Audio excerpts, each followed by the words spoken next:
Well, check this out. A vandal hits Donald Trump's star on the Hollywood Walk of Fame. A man dressed as a construction worker used a sledgehammer and a pickaxe to damage the star. The man who claimed to be the one behind that vandalism told the local media he wanted to remove the entire star, but that would have taken too much time. Well, Sine, after one of the most historic presidential campaigns in modern American history, it all comes down to just a handful of battleground states. The presidential candidates are crisscrossing the country this week with the 2016 election finally entering the home stretch. Fox's Joel Waldman has the latest from the campaign trail.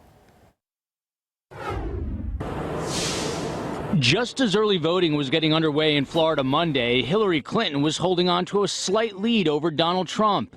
But after wrapping up a three-day campaign blitz in the Sunshine State, a new Bloomberg Politics poll has the Republican nominee back on top, barely.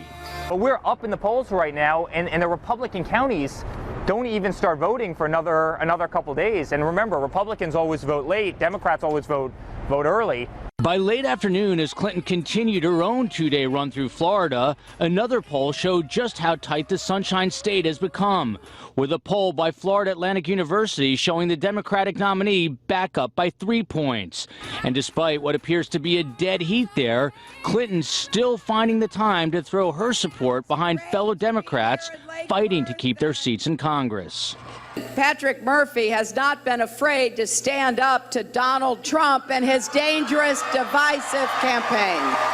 Clinton and other Democrats are reportedly increasingly concerned over news this week by the Obama administration that Affordable Care Act premiums could rise by an average of 25% next year.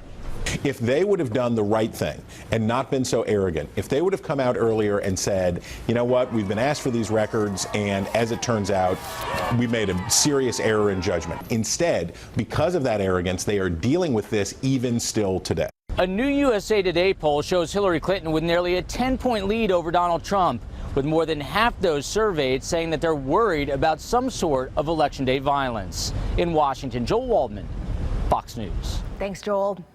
Well, the daughters of Republican presidential nominee Donald Trump are in Atlanta today to help campaign for their father. There's Ivanka and Tiffany, who both visited the Cobb County GOP headquarters this afternoon in Marietta.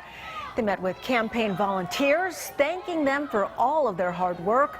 The sisters also hosting a roundtable discussion with other professional women in Marietta. And the Democratic Party of Georgia has partnered with the organization Hillary for Georgia to host statewide events encouraging women to take advantage of early voting. One of the events took place this afternoon at a gallery at South DeKalb Mall and Candler Road. Georgia House Minority Leader Stacey Abrams attended that event. According to Secretary of State John Kerry, more than 500,000 people have already voted.